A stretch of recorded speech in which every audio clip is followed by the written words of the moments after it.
पुत्रिकायां कृतायां तु यदि पुत्रोऽनुजायते समस्तस्त्र विभागः स्यात् ज्येष्ठता नास्ति हि स्त्रियाः। 134 नंबर श्लोक 9वां अध्याय मनुस्मृति। नमस्कार साथियों, मैं अविनाश दास रेशनल कबीर यूट्यूब चैनल में मनुस्मृति के साथ आपके साथ उपस्थित हूँ। साथियों, चैनल को लाइक शेयर ज़रूर करें, सब्सक्राइब न किए हों सब्सक्राइब करें और जन जन तक पहुँचाएँ। इस समय व्यू जो है बिल्कुल ही कम हो गया है। साथियों, दया करके थोड़ा सा शेयर ज़रूर करेंगे ताकि व्यू बढ़ सके और चैनल स्टैंड हो सके। बहुत बढ़िया प्रसंग है दोस्तों, रोचक हो अरोचक हो जैसा भी हो, लेकिन जो है इसको स्वीकार करिए। हमारा जो देश है कैसे कैसे दौर से गुजरता आया है। हर दौर में मनु का दौर, मुगलों का दौर, ब्रिटिशर्सों का दौर, हर दौर में अपना अपना जो है नियम कानून रहे। साथियों, अभी हम देख रहे हैं मनु के दौर में जो क्या नियम था, जिसके कारण हमारा देश ना तो विकास कर पाया और न ही आपस में प्रेम भाईचारा को स्थापित कर पाया। तो उस कानून का भी उसमें बहुत बड़ा योगदान था दोस्तों, मनु के कानून का। इसलिए उसका सिंहावलोकन करना बहुत ज़रूरी है। इसलिए मैं इस पर स्ट्रीम चलाता हूँ। इसमें कोई मनोरंजन का उद्देश्य नहीं है या मनु के अनुयायियों को नीचा दिखाने का उद्देश्य भी नहीं है। साथियों, पुत्रिका कर लेने के बाद यदि पुत्र का जन्म हो तो दोनों को धन का विभाजन समान करना चाहिए। कन्या की ज्येष्ठता नहीं होती है। कल के स्ट्रीम में मैंने आपको बताया था कि अगर किसी व्यक्ति का बेटा नहीं है, केवल बेटी है, तो बेटी उसके धन का अधिकारी नहीं बनती है। वो बेटी में को विवाह करने के बाद जो है बेटी दामाद को संयोग करने के बाद पुत्रिका नाम की एक क्रिया करते हैं, एक कर्मकांड करते हैं। और उस कर्मकांड को करने के बाद उसमें जो पहला बेटा पैदा होता है उस पुत्री से, वो अपने नाना का बेटा कहलाता है और उसी का जो है पिंडदान करने से उसको तरन तारण होगा, ऐसा मनु का कहना है। तो पिंडदान जो करेगा वही धन का अधिकारी होगा। साथियों, धन के साथ धर्म को जोड़ करके अपने धार्मिक अंधविश्वास में फंसाकर रखना भी इस सूत्र का एक उद्देश्य है। इस बात को हमें समझना चाहिए।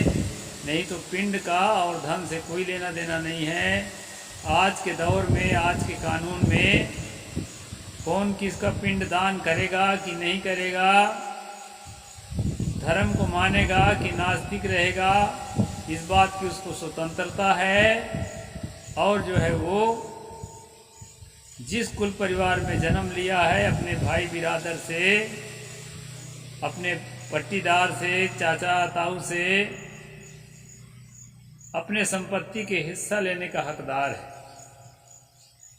तो इसमें जो है दोस्तों, अगर बेटा नहीं है तो बेटी अधिकारी तो है, लेकिन बेटी सीधे अधिकारी नहीं है। पुत्रिका की क्रियाक्रम करने के बाद उसमें से जो है जो पुत्र उत्पन्न होगा, यानी नाना नाती का संबंध होगा, वो नाती का अधिकारी बनेगा। स्त्री होने के नाते बेटी जो है धन का अधिकारी नहीं हो सकती है।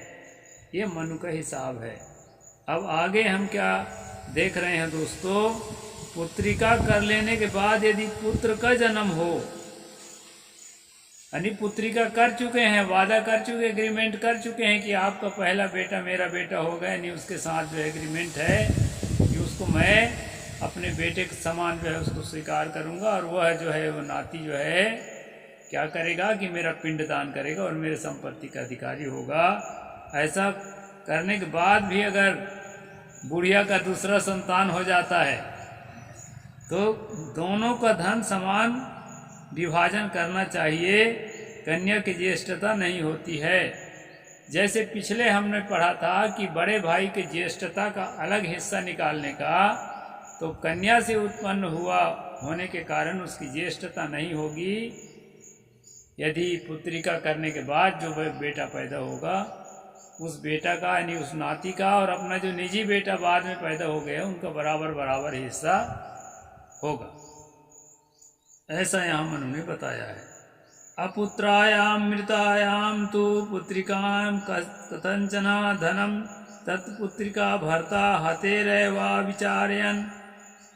यदि दैवात पुत्रिका बिना पुत्र के ही मर जाए तो उस अवस्था में बिना विचार किए हुए ही वह धन जिसकी पुत्रिका अधिकारी थी उसका पति ले ले, यानी बेटी मर जाए। ऐसा होता है कभी, बच्चा पैदा करने के पहले जिसको पुत्रिका के कर्मकांड करे थे, जिसके बेटा को हम अपने अधिकारी बनाना चाहते थे, वो अगर संयोग बस पहले ही मर जाए तो दामाद का फिर अधिकार हो जाता है कि वह जो है वो संपत्ति को ले सकता है। इस प्रकार से यहाँ पर बताया है दोस्तों। अकृता वा कृता वापि यम बिंदेत सदृशात् सुतम पौत्री माता महस्तेन दद्यात् पिंडम हरे धनम। माता महापुत्रिका करे या ना करे, यदि उसकी कन्या को समान सजाती पति से पुत्र उत्पन्न हो तो उसी पुत्र से माता मह पौत्रवान होगा और वही माता मह का पिंडवान व धन का भागी होगा।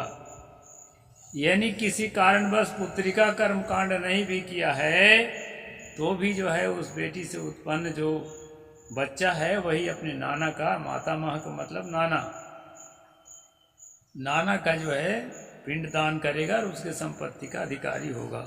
यहाँ तक तो ठीक है दोस्तों, क्योंकि ये आज के कानून में भी है कि जिसकी बेटी है तो बेटी ही है, तो बेटी बेटा सबको हिस्सा है, लेकिन अगर केवल बेटी है तो वो पूरे हिस्सा ले सकती है, अपने पिता की पूरा संपत्ति ले सकती है। पुत्रेण लोकांच दयति पौत्रान्नन्या मनुस्मृते अथ पुत्रस्य पौत्रेण वदनास्याप्नोति विष्टमम्। पुत्र के जन्म से मनुष्य स्वर्ग आदि को पाता है, पौत्र के जन्म से दीर्घ काल तक स्वर्ग में रहता है और प्रपौत्र के उत्पन्न होने से सूर्य लोक को पाता है। यहाँ पर बताया है दोस्तों, पुत्र अगर आपका जन्म हुआ है तभी आपको स्वर्ग मिलेगा, क्योंकि बिना पिंडदान के ब्राह्मण पुरोहित ये नहीं मानता है कि किसी को स्वर्ग मिले, तो पुत्र ही को अधिकार है पिंडदान करने का, तो बिना पुत्र के आपको स्वर्ग नहीं मिल सकता। और पुत्र है तो स्वर्ग मिलेगा, और अगर पौत्र है यानी नाती पोता पैदा हो गए हैं तो दीर्घ जन्म तक स्वर्ग में रहने को मिलेगा, और प्रपौत्र उत्पन्न होने से सूर्य लोक को पाता है।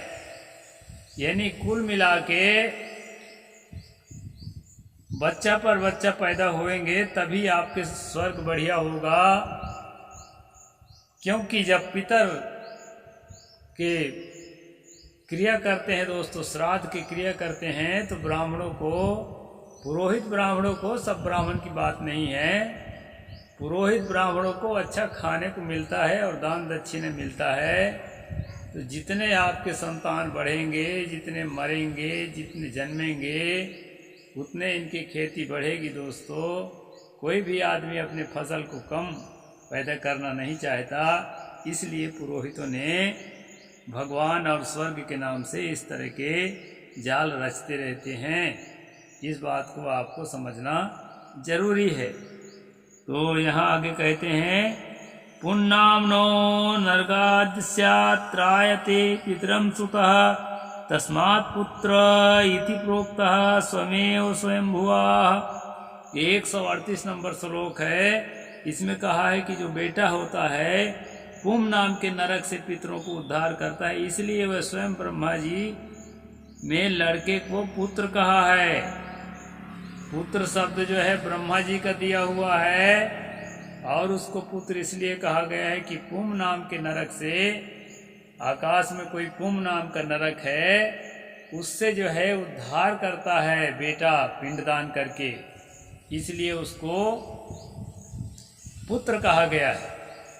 साथियों, हमारे पारखी संत लोग जो है ना, इसका अलग टाइप का डिफेंड करते हैं। वो बोलते हैं कि बुढ़ापे में जो तकलीफ होती है, जो बीमारियां होती है, जो असमर्थता होती है, ऐसे समय में जो असहायपना होता है, ऐसे समय में बेटा बहू अगर माता पिता का ख्याल रखें तो वही पुम नाम के नरक में तारने का मतलब है। आकाश पाताल में कहीं पुम नाम का नरक नहीं है दोस्तों, और न किसी प्रकार का स्वर्ग है।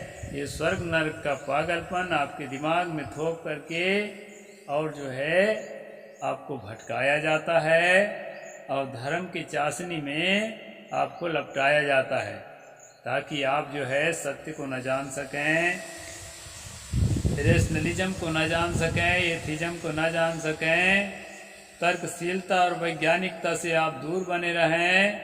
इस प्रकार से जो है दोस्तों धर्मों का काम है, चाहे धर्म जो हो। हम लोग जिस धर्म में पैदा हुए हैं उसका ऑपरेशन करके और उसके अंदर की सच्चाई को जनता के सामने रखने का प्रयास करते हैं दोस्तों। इस प्रकार से सभी धर्मों में कुछ न कुछ कर्मकांड पाया जाता है और कर्मकांड को बढ़ावा देने के लिए जो है स्वर्ग नरक और क्या क्या का लोभ और भय दिखा करके और मनोकामना सिद्धि का लोभ दिखा करके आदमी को जो है अदृश्य शक्ति के पावर दिखा करके आदमी को जो है मोटिवेट किया जाता है, ब्रेन वॉश किया जाता है और अपने जाल में फंसाया जाता है दोस्तों। इस जाल से मुक्त करने के लिए ही rational Kabir YouTube channel create किया गया है। इसको सब्सक्राइब करें, अपने लोगों तक पहुंचाएं और जन जन में वैज्ञानिक सोच को विकसित करने में चैनल का मदद करें दोस्तों। साहिब बंदगी, जय जोहार, जय भीम, जय भारत।